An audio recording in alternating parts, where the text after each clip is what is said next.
Thank you for listening to Depictions Media Radio.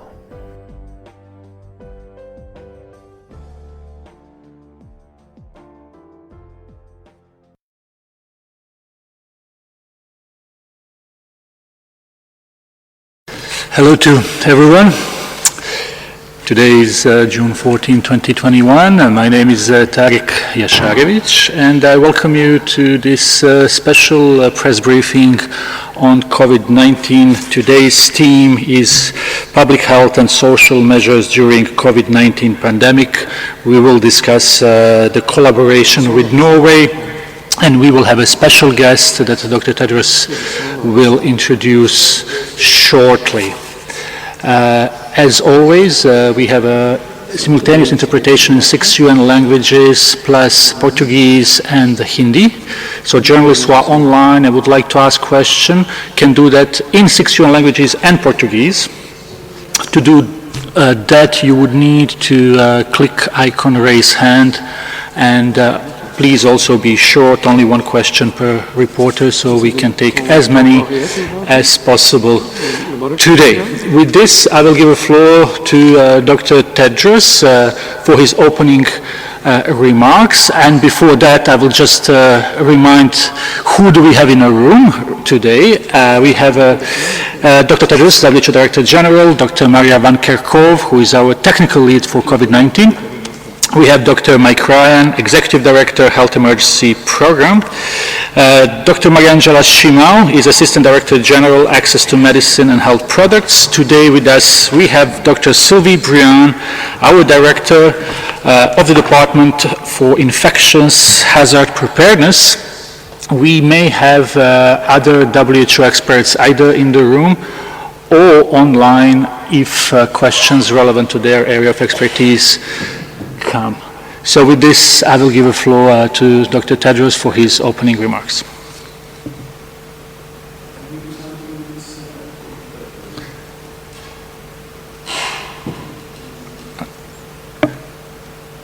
Just apologizing for trying to sort out a technical problem we have. Yeah.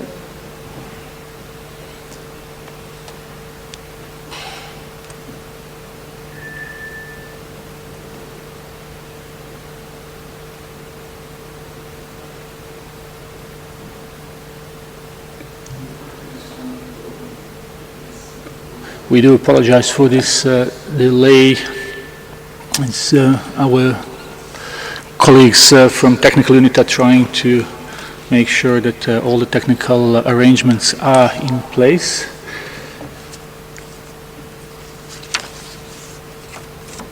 And during that time, I will welcome the Minister of Health and Care Services from Norway, Bent Høie. Bonjour tout le monde. I want to begin by thanking Prime Minister Johnson for his warm welcome and congratulate him on a successful summit. The G7 represents not only many of Canada's strongest allies, but our closest friends. And as our world faces the task of rebuilding from this once-in-a-century crisis, I cannot think of a better moment to meet. In the last 3 days, I've had the chance to meet with all the leaders of the G7, which includes President Biden, with whom I talked about coordinating measures at our borders as both of our countries move ahead with mass vaccination. We also touched on global issues, bilateral issues such as jobs, climate change, and trade. I also sat down with Chancellor Merkel in her last G7 to discuss how we can continue to work together on shared priorities, whether that's beating COVID-19 or fighting climate change. J'ai également échangé avec tous les autres dirigeants et j'ai eu une audience virtuelle avec Sa Majesté la Reine avant notre rencontre en personne. Le sommet a été une occasion importante pour nous tous de resserrer nos liens en tant qu'amis et alliés. Ensemble, on a continué de travailler pour bâtir un avenir qui fonctionne pour tous nos citoyens, incluant bien sûr les femmes, les familles, la classe moyenne, les jeunes et les petites entreprises. Et pour arriver à cet avenir meilleur, il faut d'abord enrayer complètement la COVID-19. Au Canada, on a pu constater que les vaccins sûrs et efficaces sont le moyen de sortir de cette crise. La protection des Canadiens sera toujours ma priorité absolue et grâce au nombre de vaccins qu'on va recevoir cet été, notre pays est sur la bonne voie pour en finir avec ce virus. However, to truly beat COVID-19 anywhere, we have to beat it everywhere. That's something we've understood right from the start of this pandemic. That's why Canada has, to date, contributed $2.5 billion to help address this crisis globally. We are one of only 4 countries that has already paid our fair share to the ACT Accelerator, which supports global access to vaccines, tests, and treatments. But this pandemic isn't over yet. So through the G7, we're stepping up once again. Today, the G7 announced that our collective commitments will result in over 2 billion doses being shared with the rest of the world. Canada's portion is 100 million doses. To break that down, Canada's funding to the ACT Accelerator is helping 87 million doses be provided to developing countries. In addition, we're donating 13 million doses procured by Canada to other countries through COVAX. We will also have more to say in the coming weeks as our vaccine procurement process identifies even more doses that can be shared with the world. At the end of the day, what's important isn't how we get doses out to people. What matters is that each vaccine keeps someone safe, someone's grandmother, father, or daughter. That's what counts. And to Canadians, I want to be clear.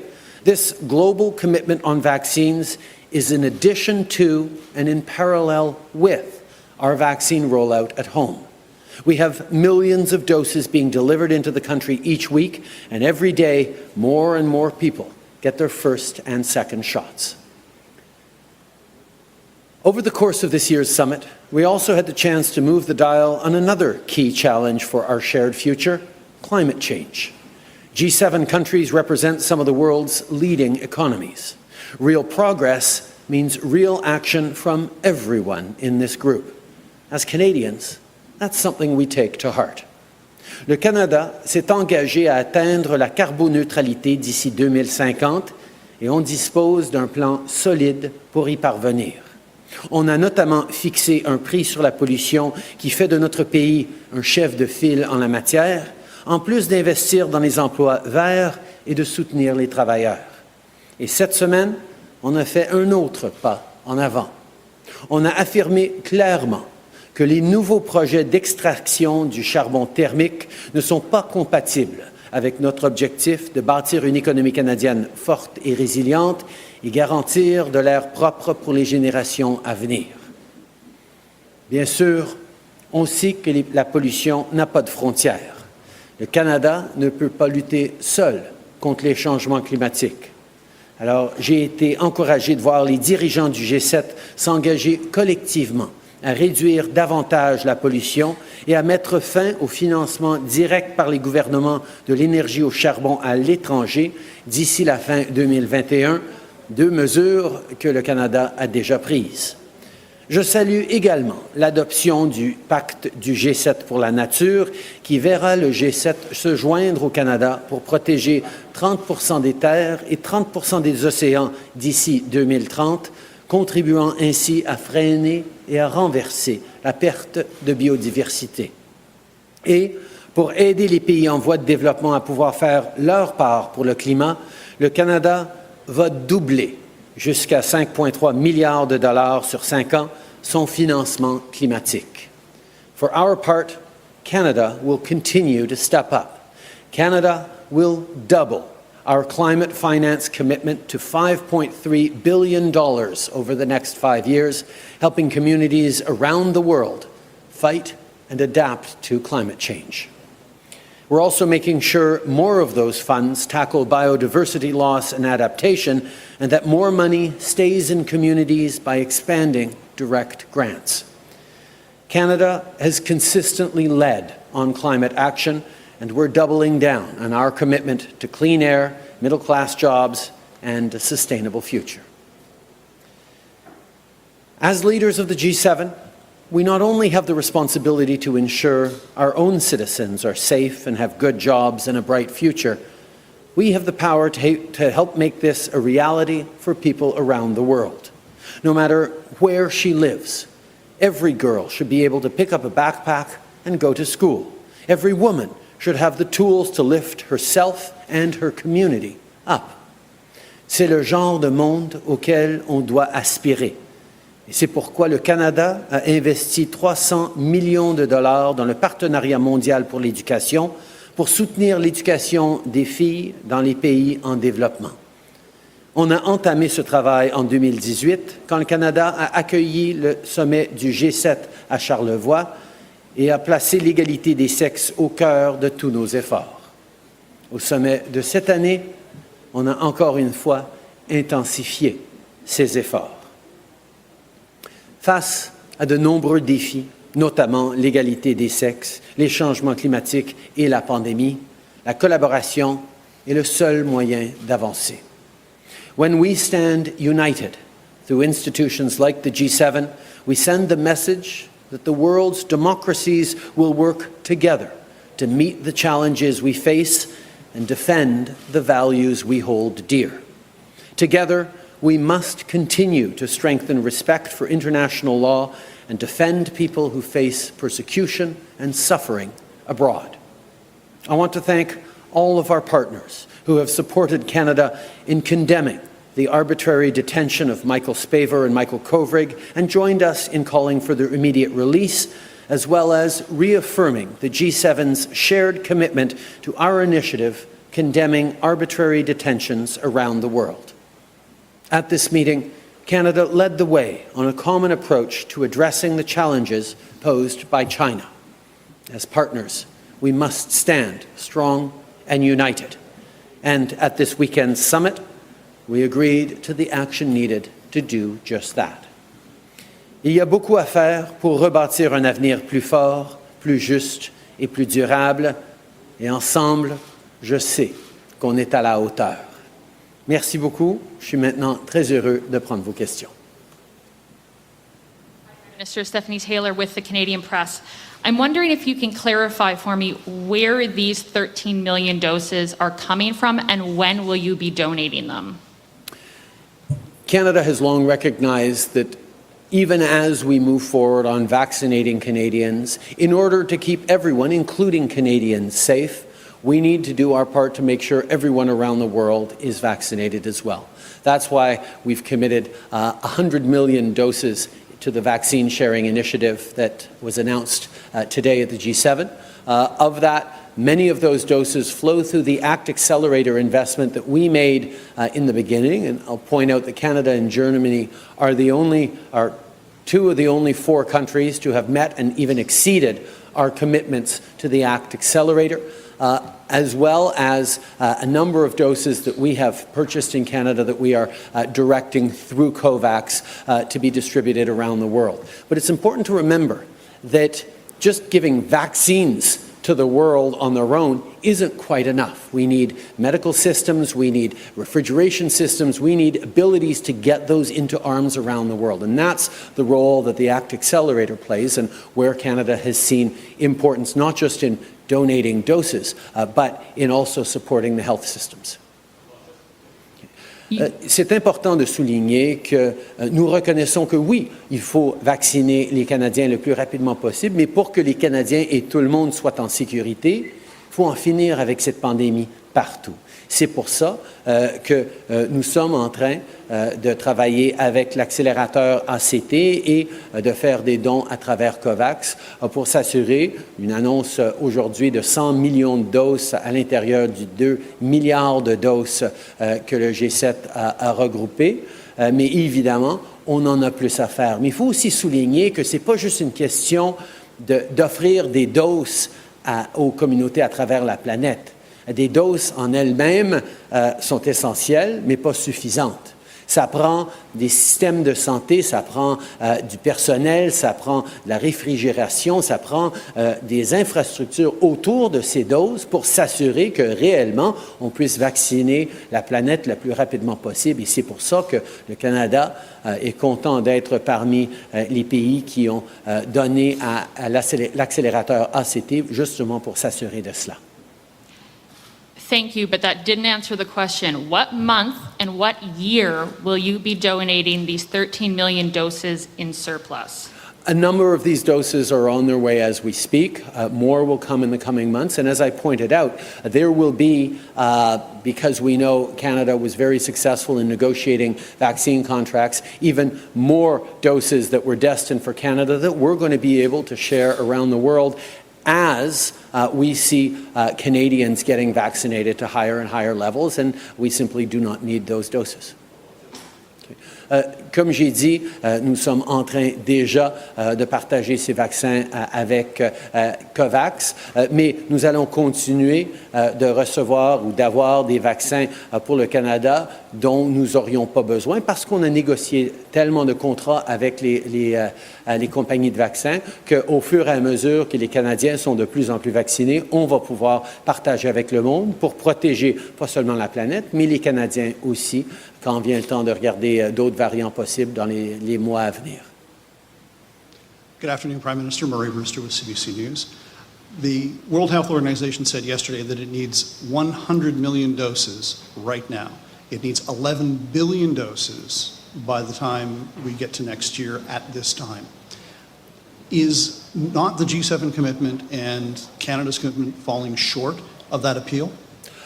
The ability that we have to announce 2 billion doses today is a beginning. We know how much more there is to do, and as G7, we will continue to work to ensure that people get vaccinated around the world as quickly as possible. But those 2 billion doses, including the 100 million doses from Canada, are going to make a real difference right now.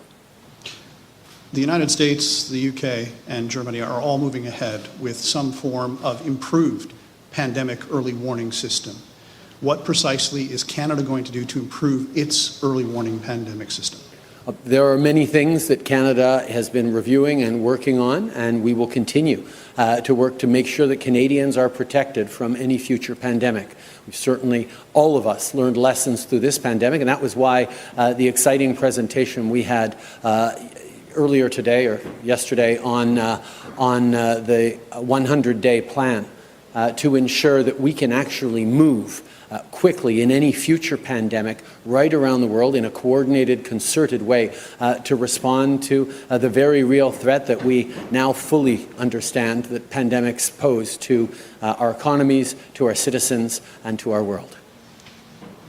Hi, Prime Minister. Abigail Beeman, Global News. On a domestic issue, the head of the Navy and the second in command of the military, who also oversees military police, went golfing with General Jonathan Vance last week. General Vance also under military police investigation. Should these two men keep their jobs? And what message does this send to victims of military misconduct? What confidence can they have that they'll get due process in their cases? Obviously, the two men in question need to answer those questions for themselves, but I know that the Minister of Defence is following up with the Acting Chief of Staff on this issue. Prime Minister, on China, you talk about action, specific action that will be taken. The communique was not specific on China. What can you tell us about action that Canada and that the G7 will take with China?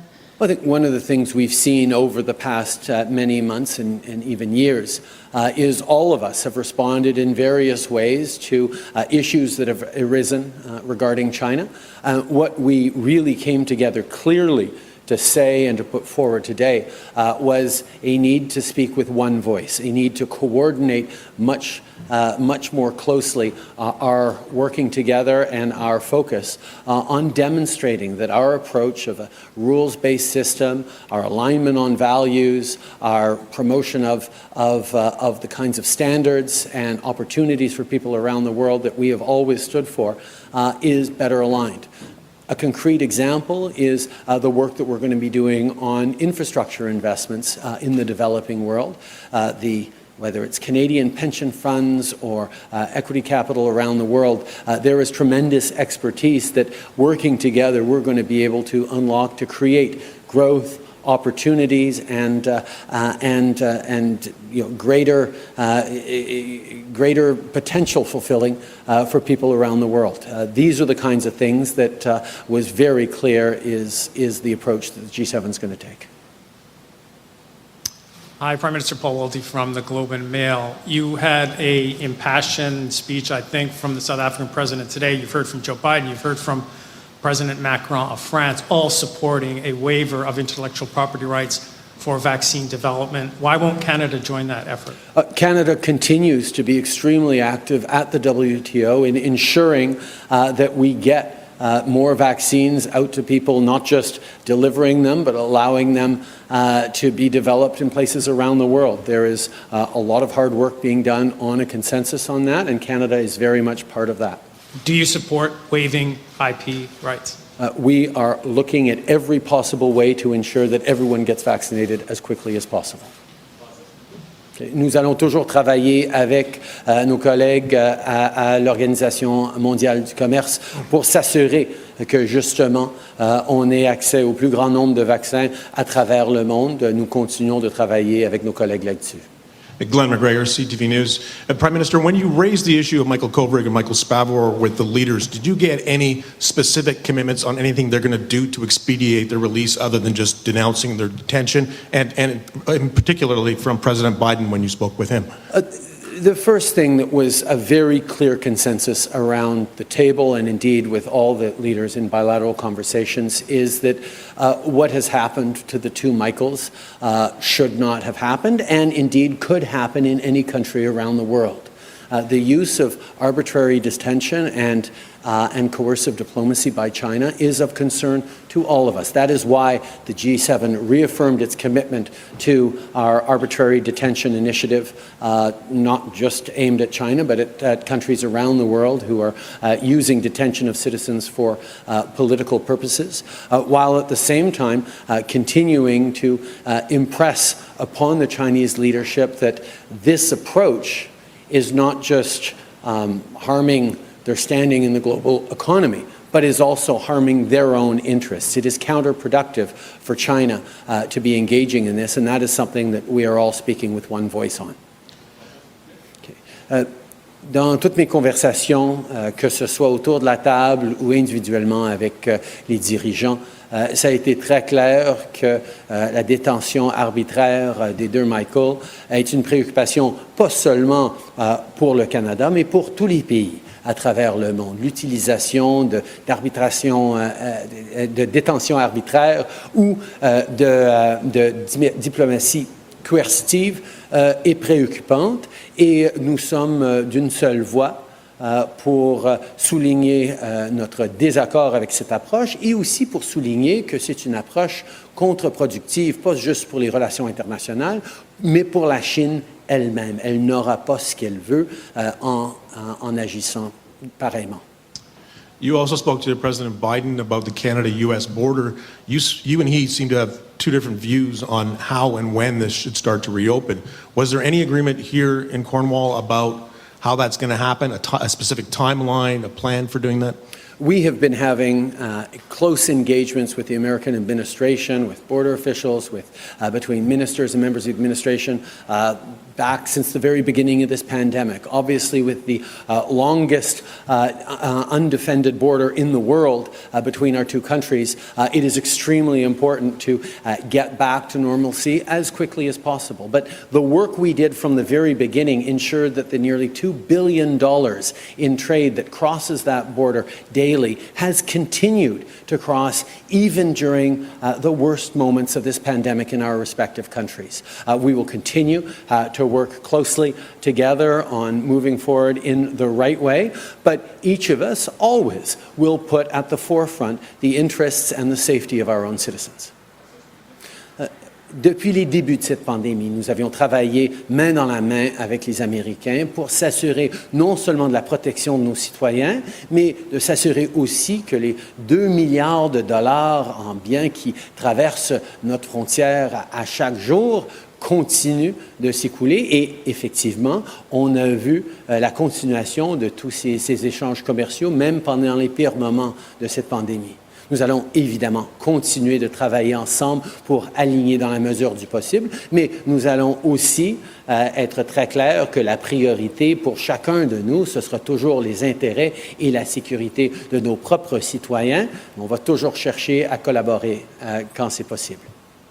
Evan Dyer, CBC News. You've talked about the need to act in concert with other nations with respect to China and China's unacceptable behavior, as you've described it. Do you now consider yourself to be part of a new alliance here, or at least a stronger alliance, to counter China's rise? And is the goal that as long as China is an authoritarian one-party state, that it not become the world's top power? Is that your goal?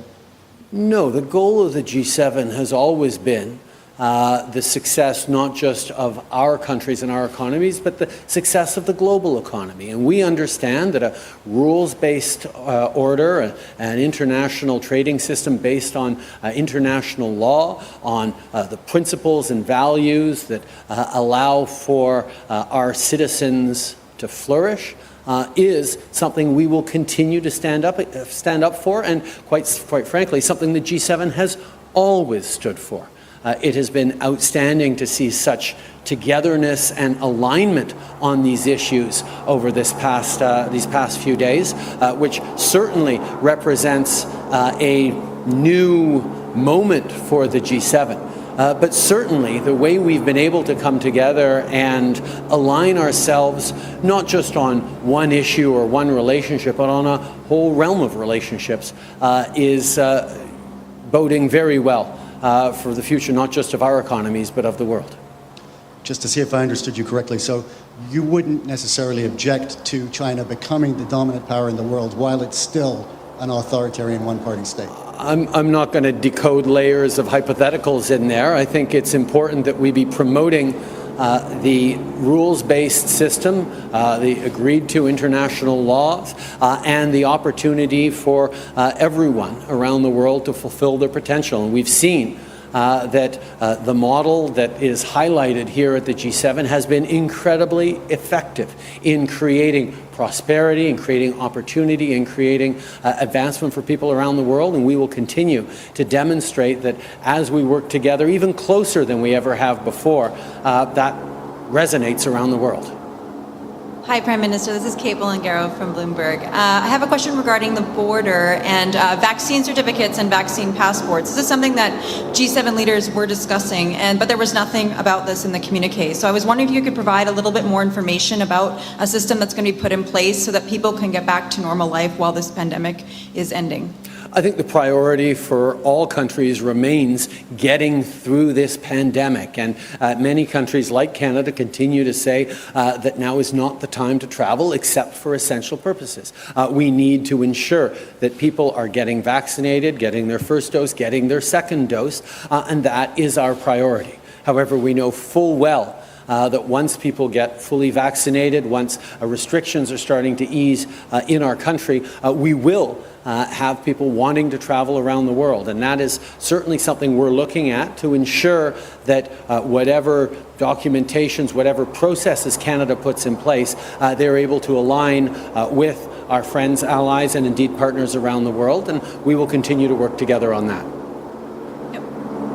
What would be your preferred system in that sort of a place? Because we know Biden has come out against vaccine passports. However, the EU already has that sort of a system in place. So Canada obviously is going to be looking at some sort of a dual system to be able to accommodate different views. I'm wondering, for you, what is the best approach in your opinion? The best approach will be one that respects people's privacy, that demonstrates an ability to travel to places all around the world in different systems, and that is reliable and easy, and make sure that it's treating everyone fairly. These are the kinds of principles that we're putting at the core of any discussions around international travel and vaccinations.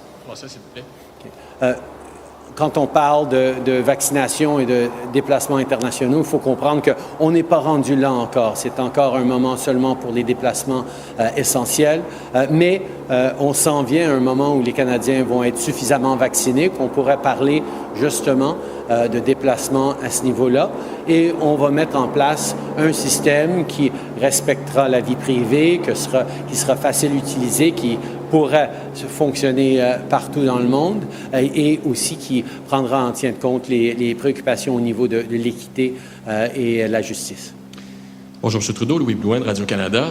Il y a plusieurs groupes environnementalistes qui demandaient au G7 de mettre fin aux subventions aux énergies fossiles et qui demandaient aussi la fin des nouveaux projets pétroliers ou gaziers. Qu'est-ce qui vous empêchait d'aller sur cette voie-là pendant le G7? Pourquoi vous n'avez pas décidé d'aller vers une approche plus ambitieuse?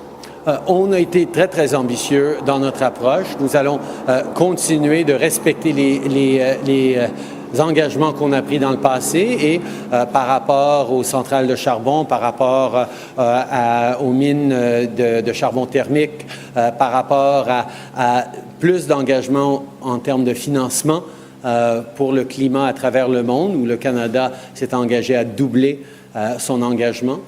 Nous avions été ambitieux et nous reconnaissons que nous devons être encore plus ambitieux. J'aimerais vous entendre sur la Chine parce que ça a été un gros sujet en fin de semaine, ça va l'être aussi à l'OTAN demain. À vos yeux, la Chine, est-ce que c'est un adversaire ou c'est un compétiteur? Je pense que d'abord, il faut reconnaître qu'il y a des enjeux sur lesquels il va falloir qu'on travaille avec la Chine. Par exemple, quand on parle de changement climatique à l'échelle de la planète, la Chine doit faire partie de ces conversations-là. Mais à bien d'autres niveaux, ça va être un compétiteur en termes de commerce, en termes d'économie. Et un troisième point, il y a des enjeux sur lesquels il va falloir qu'on conteste directement la Chine, sur les droits humains, par exemple. Alors, une position ferme, unie, comme on l'a établi ici au G7, qui continue à démontrer que notre approche, ancrée dans des valeurs partagées, dans le respect du droit international, est la bonne, pas juste pour nous, mais pour la planète, va continuer d'être la voie qu'on va suivre. I think in our conversations, we recognize that there are issues in which we will have to engage with China. Climate change being a perfect example. We cannot keep the world to less than 1.5 degrees of warming unless China is part of the conversation and indeed the solution. But in many other areas, on the economy, on trade, we will find ourselves in a competitive position with China. We will compete with them. And still in a third area, there will be a need to contest China, particularly in the matters of human rights. And that's where all of us, as a G7 and partners, are aligned in ensuring that we are consistent and united in our approach on these issues.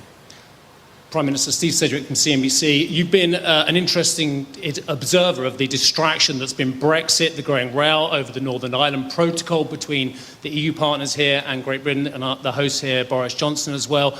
You raised the issue, we understand, with the UK Prime Minister as well. A, how much of a distraction has it been to this meeting, to the coherence of this meeting as well? And B, do you see a roadmap out of this problem? First of all, it's not something that came up in our discussions around the table. I know there were probably some bilateral conversations. From my perspective, I reminded Boris that Canada was an integral part of the negotiation of the Good Friday agreements many decades ago, and we are committed to trying to see a path forward that works in the spirit and substance of those accords.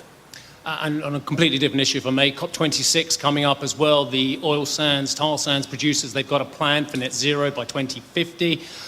Is that good enough? A lot of it is based on technology, which is as of yet unproven on a mass scale and sequestration as well. Do you, sir, does Canada need to be more ambitious? Canada has put in place one of the strongest broad-based prices on pollution in the world. We know that putting a price on pollution is one of the strongest ways not just to move forward on fighting climate change, but to incentivize business to make investments that decarbonize the workings of our economy. We also, at the same time, know that transforming our energy mix is going to be extremely important. That's why the energy expertise by workers across this country are going to be put forward in initiatives like a recent agreement we signed on hydrogen, for example, on investing in critical minerals, which will be essential for zero-emission vehicles of the future. And when we talk about critical minerals, we know that China is right now a strong provider to the world of critical minerals, but Canada is a place where we have strong and stable supplies of that as well that could be of use in a reliable supply chain to the world. There are many, many conversations we have about strengthening our environment and creating good jobs in the future, and that involves being ambitious, as we have been, and setting not just ambitious targets for 2030, but showing a very clear plan on how we're going to reach those targets, as well as being deeply committed to net zero by 2050, which is something we're actually working very hard to pass in the House of Commons in Canada right now. Hopefully, we will see the necessary progressive parties come together to support that net zero legislation so Canada can continue to demonstrate real leadership on fighting climate change. Nick Robinson, BBC. Prime Minister, at a summit which was meant to demonstrate the value of democracies working together, how damaging is that war of words between the UK and the EU? And are you suggesting that Canada may have a role to play in solving it? First of all, around the table, what we saw was unprecedented alignment on all the big issues, whether it's fighting COVID, and preventing future pandemics, whether it's fighting climate change and growing our economies at the same time, or standing up for the democratic values that we know have been so beneficial to billions of people around the world.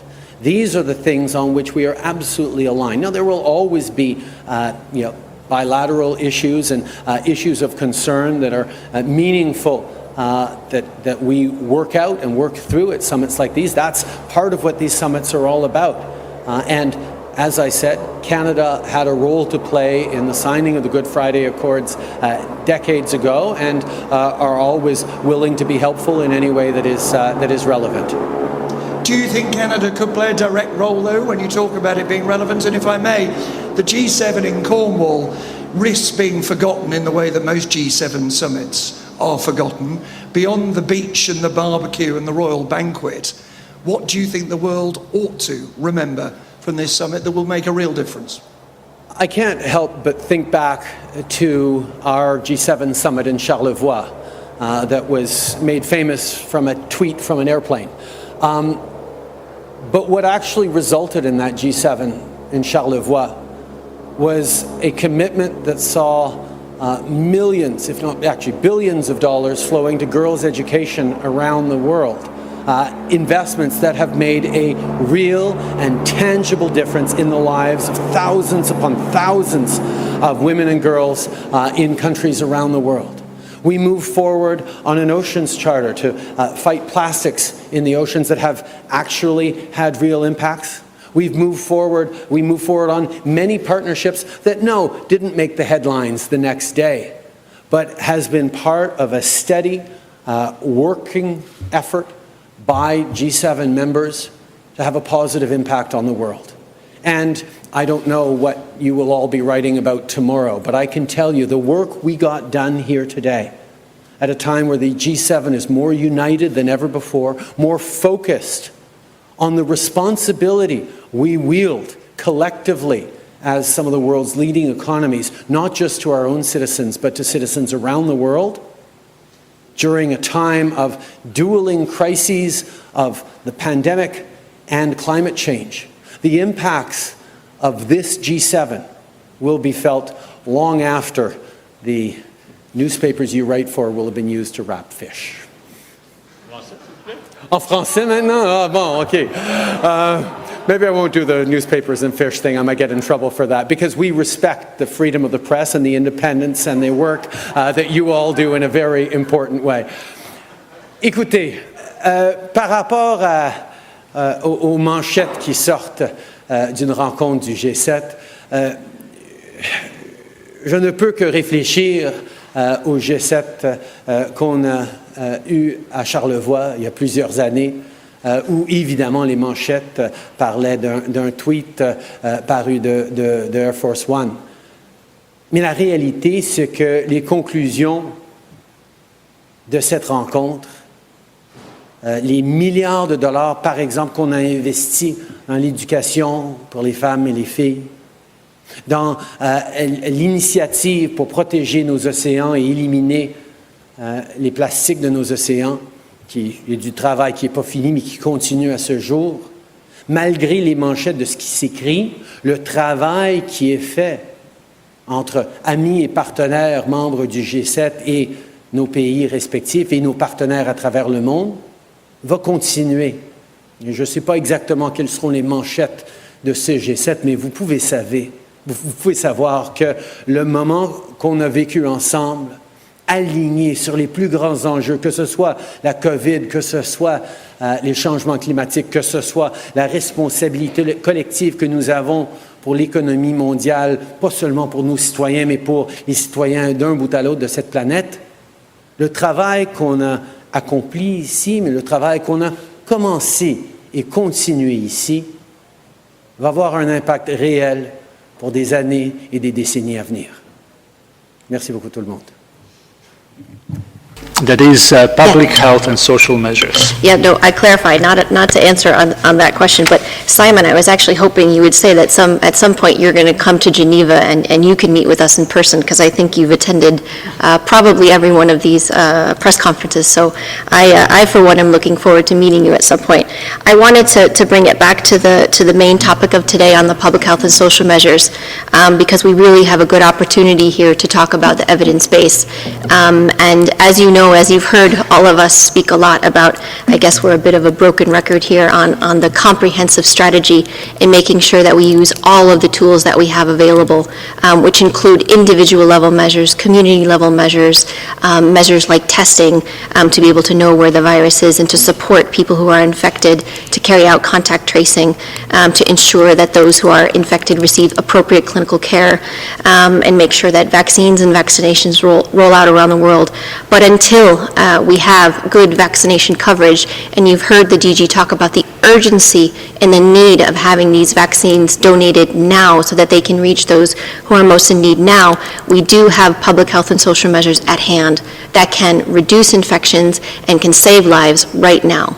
There are a number of studies that are underway that are looking at how effective these public health and social measures are, and they are indeed proven public health measures. We need a stronger evidence base for this, and this is what is so great about this collaboration that we have with Norway and that we have with a number of partners around the world to be able to have a stronger evidence base to look at which individual level measures, how they can be targeted, how they could be more agile, how they could be used in the most appropriate way in all communities, but really critically how we have an enabled and empowered community to be able to carry out those, and supported community to carry out those. So I just wanted to have an opportunity to jump back in on that.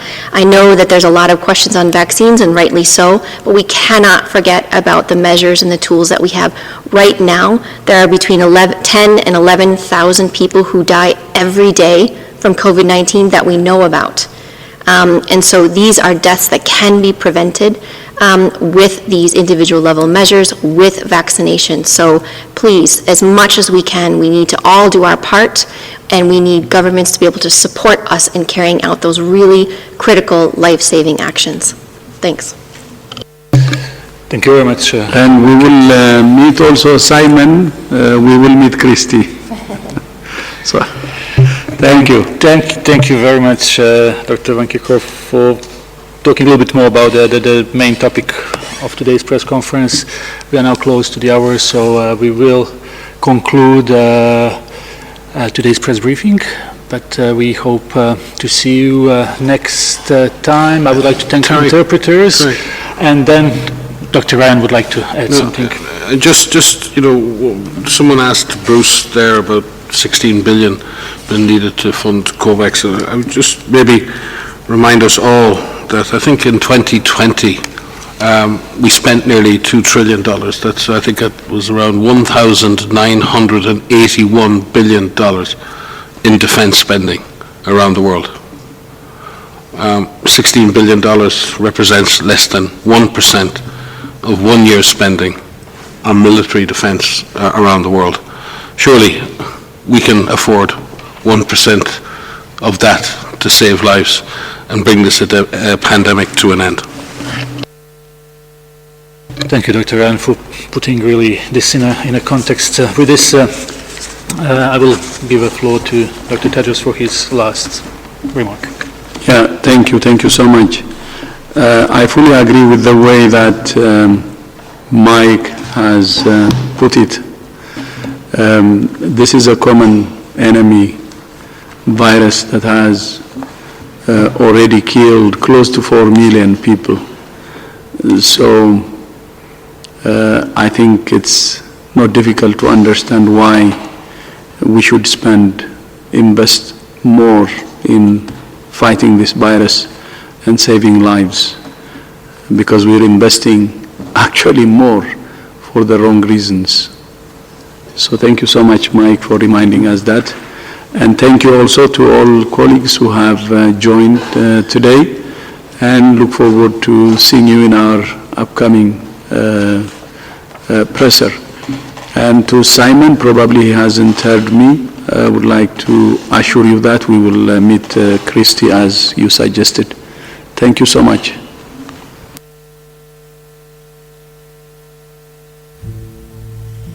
Thank you for listening today, and thank you for supporting us with our sponsors.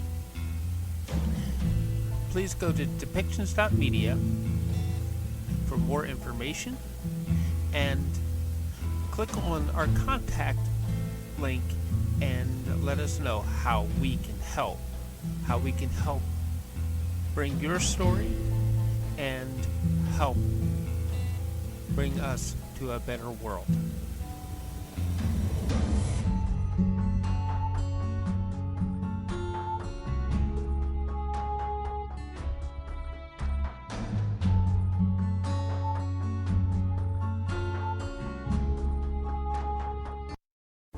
This show has been produced by Depictions Media.